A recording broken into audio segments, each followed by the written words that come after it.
السلام عليكم ورحمة الله وبركاته. اللهم صل وسلم وبارك على سيدنا محمد وعلى آله وصحبه أجمعين. أهلا وسهلا بيكم في يوم جديد ومشكلة جديدة من المشاكل اللي بتتواصلوا معايا وتبعتوها لي على الفيسبوك، انستجرام، تويتر، اسمع كلام ستك، وعلى صفحة ست كمان الموجودة على الفيسبوك، والرقم بتاع الواتساب. كل ده متواجدين تحت في التقفيصة بتاعة الوصف، تقدروا تبعتوا مكان ما يريحكم. طبعا احنا كنا الاسبوع ايه الاسبوع عايزه اقول الاسبوع وعايزه اقول الاسابيع. طبعا احنا الاسابيع اللي فاتت كنت عرضت المشكله بتاعه البنت اللي المدرس بيجي عندهم البيت، وكنا عملناها غالبا على مرتين او ثلاثه لان كانت المشكله طويله. وكانت اخر حاجه احنا وصلنا لها ان الام اتفقت هي والمدرس ان هي هتمشي وتقول للبنت احنا مش محتاجينه والكلام ده كله. بس البنت متابعاهم ان هي عامله لينك الموبايلات، لينك الواتساب يعني عندها، بتشوف الرسائل اللي بتيجي لامها. ناس لامت وعابت عليها ان هي ازاي تعمل حاجه زي كده. ولو اني برضو انا يعني كنت ضد حاجه زي كده، بس للاسف يعني امها هي اللي اضطرتها ان هي تعمل حاجه زي كده. يعني مش عارفه، مش قادره الوم عليها. واخر حاجه كنا وصلنا لها ان هم قالوا خلاص هتبطل تاخد البنت درس، وان هي هتعمل ان هي والمدرس يتخانقوا. واحنا قلنا للبنت يا اما تبعت لجدتها، يا اما تبعت لخالها خالتها تقعد تتكلم مع حد منهم.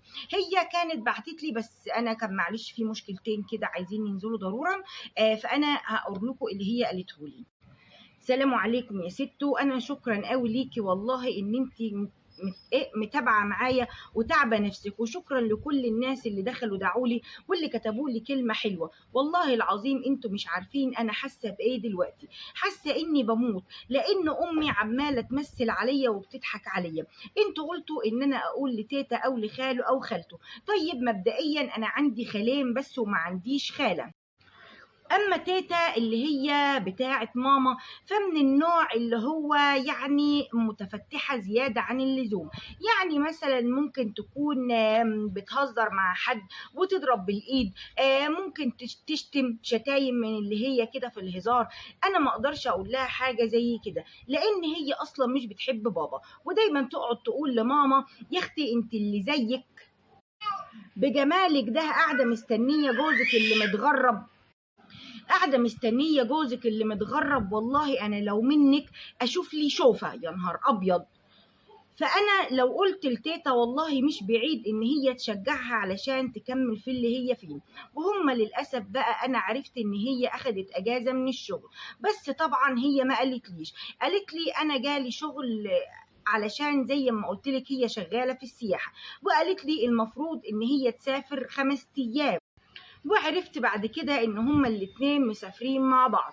هي رايحه شغل، سفر تبع الشغل، بس هيروح معاها. وقالت له هناك هنقعد 5 ايام، الشغل اصلا مش هياخد غير يومين، وبعد كده باقي الايام انا هكون معاك.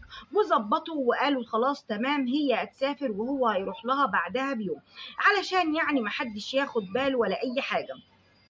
يعني خلاص دلوقتي يا ست وهم هيسافروا يوم 7/8 للأسف. وأنا حاسة إن أنا خلاص هقول لبابا، لأن أنا مش هسمح بحاجة زي كده إن هي تحصل. يعني إيه يعني أم تسافر مع واحد وهي متجوزة؟ ولا أنا عارفة هم هيسافروا يعملوا إيه ولا هي. طيب بقى تيت تيت تيت تيت في 3 4 سطور كده تيت. الله يخليكي قولي لي على حل بسرعة قبل 7/8 ده ما يجي يا ست. والله يخليكي أنا حاسة إن أنا متدمرة ومش عارفة أعمل إيه. أنا عمالة أعيط وبس. وهي بقى نسيت أقول لك، قالت لي على موضوع إن هي مسافرة ده تبع الشغل، وقالت لي لو عايزة تروحي تقعدي عند تيتا، علشان أنا زي ما قلت لك في الأول إني بحب تيتا بتاعة بابا لأنها كويسة قوي معايا وطيبة.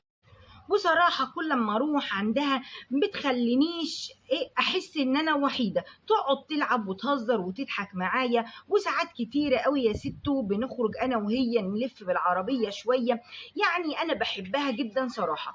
أنا دلوقتي بقى المشكلتي اللي أنا بتكلم فيها أعمل إيه في الست دي اللي أنا حتى مش طايقة أقول عليها أمي، اللي مسافرة مع واحد خلاص كمان كام يوم.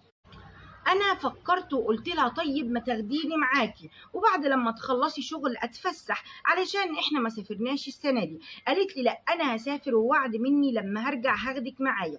قلت لها بس 5 ايام كتير، خديني معاكي حتى يا ستي وانا مش هعمل دوشه ومش هزعجك ولا هعطلك عن شغلك. قعدت تقول لي مش هينفع وانتي مش طفله صغيره ولازم تقعدي هنا، واتحججت يعني حجج كتيرة. ودلوقتي خلاص هي بتحضر في هدومها ومستعدة للسفر، وكل يوم بقى بالليل على الرسايل اللي ما بينهم على السفر واليوم اللي مستنيين يسافروا فيه. خلاص يا ست وانا مش عارفة اعمل ايه، بالله عليكي تجاوبيني علشان شكل كده حل الوحيد ان انا هقول لبابا ان هو ينزل بقى ويشوف يعمل ايه في الست دي، ويا ريت يخلصني منها. على كل الرسايل والشات اللي انا بعتهولك ده، بس انا ما بعتلكيش نص حتى اللي هم بيعملوه ولا اللي بيقولوه. انا بعتلك بس علشان تصدقي ان انا صادقه ومش بكذب عليكي، والله انا مصدقاكي وما قلتش ان انت بتكذبي عليا. الله يخليكوا تردوا عليا اعمل ايه، علشان خلاص الوقت بيجري وانا حاسه ان انا بموت بالبطيء. منها لله ماما ان هي وصلتني للحاله لدرجة إني والله كرهت الجواز ومش هتجوز بسببها. أنا هستناكوا تقولولي نصيحتكم. لا حول ولا قوة إلا بالله العلي العظيم.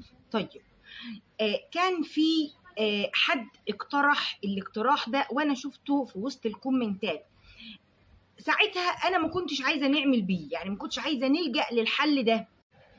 أنا دلوقتي عايزاكي تعملي التالي، بس يعني برضو الناس يقولوا رأيهم معاك، لأن أنا خايفة من رد فعلها. أنا مش عارفة رد فعلها يكون إيه. تجيبي خط جديد يا ست الكل، ما تسجلهوش باسمك، حاولي ما تسجلوه. في خطوط بتتباع في الأماكن اللي هي شعبية شوية ما بيخليكيش تسجلي ببطاقة ولا الكلام ده. حاولي تجيبي خط وما يكونش باسمك نهائي. تاخدي سكرين من الشات وكل الكلام ان هم مسافرين والحاجات دي كلها، وابعتيه لها على انك من طرفه هو. يعني قولي لها مثلا انا كنت اعرفه، انا كنت عارفاه قبلك، انا اي حاجه، وقلت وشفت الشات ده على الموبايل ما بينكم، وانت لو ما رجعتيش انا هبعت الشات ده لجوزك. يعني ممكن يمشي في السكه ده. نشوف السيناريو، اكيد الناس هتقول لك نفس افكار تانية ان هو السيناريو يمشي ازاي. يعني هتقولي لها مثلا انا كنت متعرفه عليه، او انا مثلا واحد شفت انا صاحبه شفت الكلام ده على موبايله، ولو ما رجعتيش انا هبلغ جوزك وابعت له الشات. احنا ما قدامناش حل غير كده. خلي حل بابا ده في الاخر خالص، يعني ان احنا تقولي لبابا ده اخر حاجه بقى لما يبقى خلاص. خلينا في حوار الخط ده، بس تبقي حريصة شوية، تبقي شوية كده، يعني تخلي بالك من كل حاجة، ما تعمليش غلطة. قبل ما تعملي أي حاجة ابعتي لنا برضو واسألينا أنا كذا أنا هعمل كذا، علشان ما تتكشفيش، يعني حتى تمسحي كل الحاجات بعد كده من على موبايلاتك وكل حاجة، ووافقي وروحي عند تيتا وكل الكلام ده كله. استني كده استني بس. لا احنا عايزين نعطلها الاول، يعني قولي لها ان انت موافقه، ما تبينهاش خلاص ان انت مضايقه، اشبطي شويه وبعد كده اقول خلاص طيب انا اروح عند تيتا، بس وعد بقى لما ترجعي تسفريني، واعملي خالص عبيطه ان انت مش فاهمه اي حاجه، وبعد كده ابعتي لها الرسائل دي ونشوف لما تبعتي لها الرسائل هي هتعمل ايه، رد فعلها بقى هيكون ازاي، هتسكت، هترجع اللي في دماغها، مش هترجع. وده من وجهه نظري اسلم حاجه ان شاء الله. يعني ربنا يهديها ويرجعها عن اللي في دماغها. انا مش عارفه ايه الامهات دي الصراحه. يا ريت يا جماعه انتوا كمان تسيبوا لي ارائكم وكومنتاتكم وتعليقاتكم، واشوفكم بكره باذن الله في يوم جديد ومشكله جديده، وافتح قلبك مع ست، والسلام عليكم ورحمه الله وبركاته.